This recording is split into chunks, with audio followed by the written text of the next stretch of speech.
n'oubliez pas de vous aimer et ne forcez pas la relation. Parce qu'aimer votre partenaire ne suffit pas. Votre partenaire a également besoin de vous aimer, a le devoir de vous aimer. Respecter cette personne ne suffit pas. Votre partenaire vous doit également beaucoup de respect, d'attention, d'admiration, et ce ne sont pas des faveurs que vous demandez. Si vous avez choisi de vous contenter de 2 ou 3 choses, c'est tant mieux. L'herbe n'est pas forcément plus verte ailleurs. Mais je vous dis, s'il vous plaît, ne changez pas. Ne changez aucune de vos qualités. Ne changez jamais aucune de ces choses qui font de vous cette personne exceptionnelle que vous êtes. Pour vous dire que tout le monde est pareil. Tous les hommes ne sont pas pareils. Toutes les femmes ne le sont pas. Lorsque nous sommes en couple, l'essentiel ce n'est pas d'avoir raison, mais c'est surtout de se faire comprendre. Au lieu de dire à ma partenaire un certain nombre de méchancetés, juste pour essayer de lui faire comprendre à quel point elle a mal agi, je peux simplement lui montrer comment est-ce qu'elle a mal agi sans utiliser ces mots. Arrêtons de créer de la négativité. Arrêtons tous ces comportements qui n'ont pour but que de montrer à quel point nous voulons blesser notre partenaire, à quel point nous sommes des durs à cuire et tout le reste. Essayons simplement de ne jamais oublier l'essentiel, c'est que notre message passe. Nous sommes en face d'une personne que nous aimons, que nous estimons énormément. Cela signifie que nous ne pouvons pas nous adresser à cette personne en oubliant tout ce qu'elle représente pour nous. Vous ne vous êtes pas engagé dans cette relation pour être le souffle-douleur de cette personne. Quand elle veut se fâcher, elle se fâche. Quand elle a envie de rire, tout le monde doit rire. Quand elle veut être dans son coin, il faut subir cela comme cela. Non, si vous voulez être à l'aise, alors ne vous mettez pas en relation. Et à vous qui supportez, ne supportez pas cela indéfiniment pour vous plaindre indéfiniment. C'est également à l'autre de faire des efforts. Il y a des choses que vous ne devez pas supporter indéfiniment. Et il est important de prévenir votre partenaire des conséquences de certains comportements. Parce que vous aussi, vous avez la responsabilité d'éduquer votre partenaire, de responsabiliser votre partenaire, d'aider cette personne à réaliser que vous ne serez pas toujours là pour supporter ses caprices. Et une fois qu'on démarre la conversation, apprenons à nous écouter. Arrêtons de nous interrompre tout le temps. Je ne suis pas en train de dire que si l'autre prend la parole 2 heures, on doit l'écouter 2 heures. Non. Mais nous devons au moins nous rassurer avant d'interrompre notre partenaire. Parce que moi-même, ça m'arrive souvent encore. Nous devons laisser notre partenaire terminer d'exprimer son point de vue.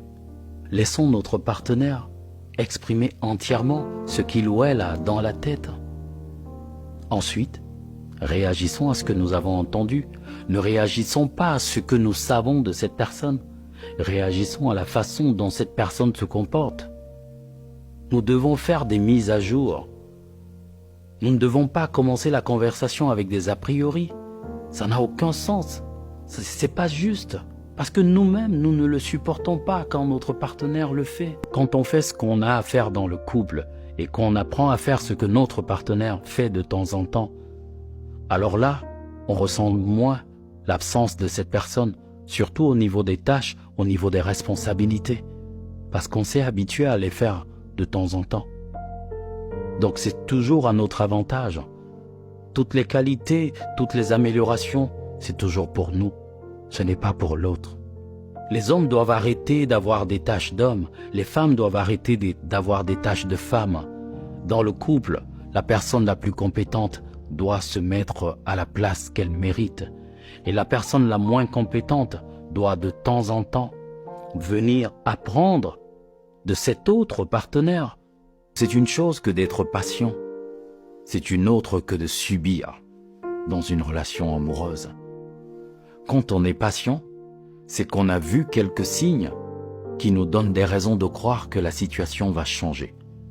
Par contre, quand on subit les choses, en fait, rien ne va changer et on prend les choses telles qu'elles sont. Mais dans ce cas, rien ne va avancer Et si on n'est plus heureux, si notre partenaire ne montre pas des signes d'amélioration, de prise de conscience, peut-être que c'est une dépendance, peut-être que c'est un mauvais réflexe. C'est certainement à nous aussi de l'aider, ça prendra le temps qu'il faut, mais et peut-être différentes approches, ça nous demandera d'être parfois ingénieux ou ingénieuses, mais de toutes les façons, on peut y arriver. Peu importe nos déceptions passées, nous devons absolument démarrer notre relation avec notre potentiel. D'autres vont dire non, je vais garder de la distance. Mais si tu commences la relation avec beaucoup de doutes, avec beaucoup de distance, avec beaucoup de froideur, tu passeras à côté de la personne géniale. Tu passeras à côté de cet ange gardien, de cet homme idéal, de cette femme magique. Et peut-être que jusqu'ici, tu as tellement mal commencé tes relations après ta première séparation que les choses n'ont pas avancé dans le bon sens et la séparation a toujours été à la porte, garantie par toi de façon inconsciente. Donc il est important pour nous aussi de comprendre que nous devons bien démarrer nos relations amoureuses. Mais comprenez que le problème, ce n'est pas tout l'amour que vous donnez à une personne. Le problème, c'est de donner tout votre amour à une personne qui ne le mérite pas. Si tu veux voir les tiens chez toi, alors laisse aussi ceux de la famille de ton homme venir à la maison. Si tu ne veux pas les voir, alors interdis également aux tiens, parce qu'il ne sera jamais heureux s'il n'y a que ta famille qui rôde à la maison. Dire que ta belle famille ne devrait pas arriver chez toi parce que ces personnes ne t'aiment pas, dis-toi que ces personnes comptent peut-être pour ton partenaire. Et s'il veut voir sa famille, pourquoi es-tu contre? Tu n'es pas obligé d'être là. Laisse que ces personnes te manquent de respect devant ta partenaire ou ton partenaire. Et là, une décision sera prise à deux. Ce sur quoi tu fermes les yeux, dans ta famille, tu devrais faire pareil si tu as beaucoup d'amour pour ton partenaire. Au moins au nom de cette union, de cette relation, tu devrais faire des efforts. Pas indéfiniment, bien évidemment, mais tu devrais faire des efforts dans votre couple, que vous soyez d'accord ou non. Apprenez à écouter sans juger. Apprenez à écouter sans condamner. Peu importe vos principes. Si vous voulez que votre partenaire soit sincère avec vous, vous devez absolument être neutre. Si vous ne l'êtes pas encore, vous devez apprendre à l'être. Vous devez apprendre à faire la différence entre l'époux et l'ami, l'épouse et l'ami. Si vous n'arrivez pas à faire cette différence, il y aura beaucoup de secrets dans votre couple. On ne vous dira pas des choses si on a peur d'être jugé. On ne vous dira pas des choses si on a peur d'être condamné. Si on a peur que cela soit répété aux gens autour de nous. Si vous pensez que parce que votre parent est âgé et vous a élevé, forcément tous ces conseils sont adaptés à votre vie de couple, je vous invite à revoir un peu votre position. Premièrement parce que dans sa propre relation, c'est-à-dire celle de votre père et de votre mère, il y a des incompréhensions, il y a encore des choses qui ne sont pas réglées aujourd'hui, il y a encore des erreurs qui sont faites, il y a encore des plaintes de part et d'autre. Ça veut dire que là-bas, dans ce couple qui est le leur, il y a encore des domaines dans lesquels il y a une certaine forme d'immaturité. Deuxièmement, un bon conseil de parents généralement, c'est un conseil qui ne nous dit pas ce que nous devrions faire. C'est un conseil qui nous dit ce que le parent aurait fait à notre place, mais qui respecte notre position.